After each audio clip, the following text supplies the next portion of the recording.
Terima kasih atas pertanyaan yang luar biasa, seperti mudah tapi sulit dijawab. Kami dari DKP masih berharap dengan sejak keluarnya SK tanggal 16 Januari 2025, kami berharap tidak ada lagi suatu kegiatan apapun, siapapun yang ada namanya yang apakah dia disebut INI cuma hanya ada satu yang tercatat dari Menteri Hukum dan HAM. Kalau yang di luar itu, kalau kita bisa lihat bersama-sama, kalau kita lihat dari pergantian database yang ada di kementerian, itu ada dari Ibu Yualita kepada Bapak Irfan Ardiansah. Jadi tidak ada satu setelah Ibu Yualita itu kan tidak ada. Jadi ini kan jelas kita katakan pelanggaran. Tapi kita masih berharap ini pelanggaran bukan saja masuk ke dalam etika berorganisasi, tapi juga ini sebetulnya juga masuk ke dalam ranah hukum karena mengambil simbol-simbol yang sudah bukan menjadi kewenangan atau kewajiban yang mereka menggunakan. Itu satu. Yang kedua, kami juga berusaha, tapi memang belum kami merapatkan. Sudah ada laporan yang masuk ke kami juga untuk menindaklanjuti sesuai dengan tadi yang dinyatakan. Apakah tadi juga sambutan dari Ketua Umum juga menyampaikan oknum. Jadi ini saya juga sudah mendapat surat untuk hal itu. Semoga nanti kami akan ada rapat dan juga yang jelas mari kita kembali bersama. Jadi di sini kita lihat perjalanan menurut kita ini baik belum tentu baik buat orang. Yang penting kita utamakan adalah anggota Ikatan Notaris Indonesia. Jadi kami untuk ke depan tentu akan mempelajari surat yang masuk terhadap adanya pelanggaran-pelanggaran tersebut. Mungkin sekian, terima kasih. Assalamualaikum warahmatullahi wabarakatuh. Saya langsung saja. Kaitannya dengan materi UKM, sesuai dengan perkembangan zaman, apakah ada perubahan yang signifikan di luar materi-materi yang telah lalu? Itu aja.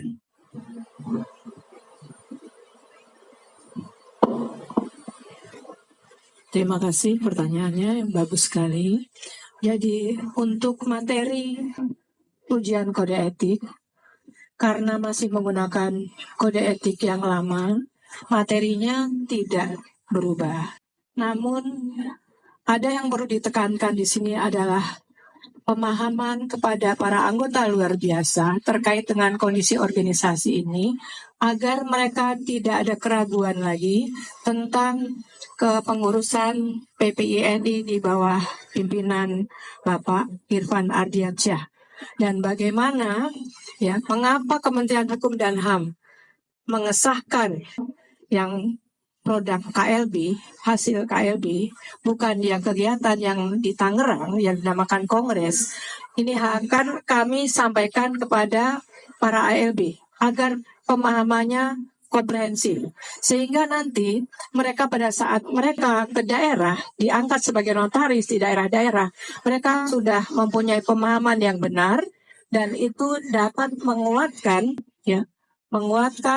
PPINI di mata anggota dan pengurus di daerah-daerah. Karena mereka yang akan nanti berkantor di daerah-daerah, kemungkinan suatu saat mereka akan menjadi pengurus. Sehingga penguatan itu kami berikan dari sekarang, pemahaman kepada adik-adik para ALB ini. Saya mungkin tambahkan ke Pak Luki pertanyaannya tadi. Yang disampaikan Pak Ketum tadi mengenai oknum yang mengatasnamakan pengurus pusat. Tentu pengurus pusat itu harus mempunyai jajaran, baik di tingkat provinsi maupun di tingkat daerah.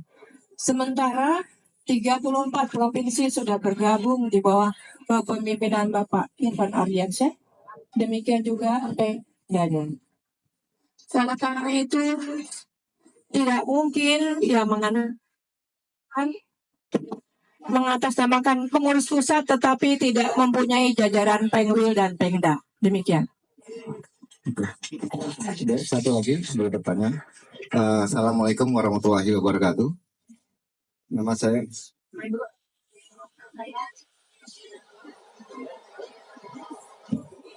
nama saya Mahfud dari majalah Gros Digital atau Gros TV.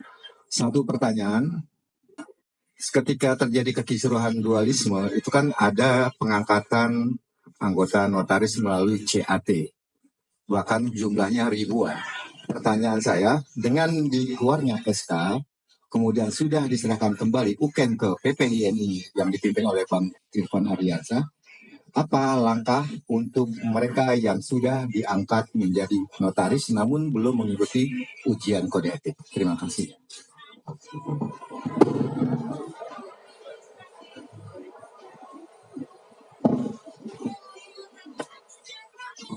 Baik, Pak Mahfud, terima kasih untuk pertanyaannya. Dan ini alhamdulillah sudah kami jawab berkali-kali. Bukan kali ini aja. Tapi kami akan sampaikan juga bahwa semua yang dilakukan, semua segala macamnya itu sudah dikeluarkannya SK, khususnya tadi yang notabene ditanyakan mengenai CAT. Dan pelaksanaannya, pengangkatan semua segala macam ini akan berjalan setelah dikeluarkannya SK. Nah, namun untuk tidak yang mengikuti kode etik ataupun yang belum memenuhi, ini akan ada medianya, tapi tidak memberatkan. Nah, kita akan berkoordinasi dengan DKP, formulanya itu seperti apa, sehingga underlying mereka yang khususnya lulus dalam CAT itu bisa terpenuhi, bisa terakomodir dalam artian suatu catatan yang mana mereka adalah hasil dari CAT. Mungkin juga kementerian yang sekarang ini yang di bawah Dirjen Pak Widodo itu membatalkan produk yang dikeluarkan oleh Dirjen yang dahulu. Nah, ini kebijakan pemerintah yang harus kita sikapi. Dan kembali lagi, tadi Pak Dirjen juga sudah menyampaikan dalam pidatonya sambutannya, semua dikembalikan lagi ke order. Namun yang sudah terjadi, maka kita harus lihat bagaimana kita menyikapi dan membuat supaya semua menjadi terpenuhi dan terlaksana. Saya rasa bukan hanya CAT aja, yang melakukan di grup sebelah pun kita akomodir kan. Jadi nggak ada bahasa itu. Kita juga nggak tahu dia sudah, maaf ya, sudah ikut maberkah di sana, sudah itu. Kan sama kasusnya sebetulnya. Cuman jangan dipisah-pisahkan sama rekan-rekan media. Sebetulnya sama aja. Kita nggak tahu dia ikut maber enggak. Kita nggak tahu dia udah ikut UKEN atau enggak. Nah, ini kan harus ada underlying juga untuk menyelamatkan. Jadi Pak Mahfud, bukan 2000, lebih dari 2000 yang harus kita selamatkan ini. Nah, cuman rekan-rekan ARB juga harus memahami, jangan serta-merta dalam artian jadi negatif thinking. Semua akan selesai diangkat, jamin. Yang keluar SK itu akan selesai diangkat untuk jadi seorang notaris. Tinggal rekan-rekan berkoordinasi dengan Pengwilnya, berkoordinasi dengan Pengdanya, karena dari situlah kita akan melakukan pencatatan, pendataan kembali berapa kumulatif dari anggota seluruh Ikatan Notaris Indonesia. Mungkin itu yang saya sampaikan. Ada yang mau tambahkan, Assalamualaikum? Oke, terima kasih.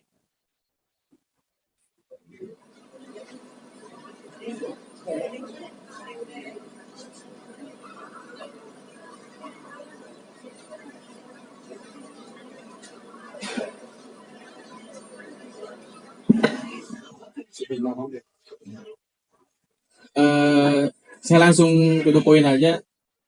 Ini kan ada gugatan dari pihak sebelah terhadap kubu Pak Irfan Ardiansyah dengan PPI ini.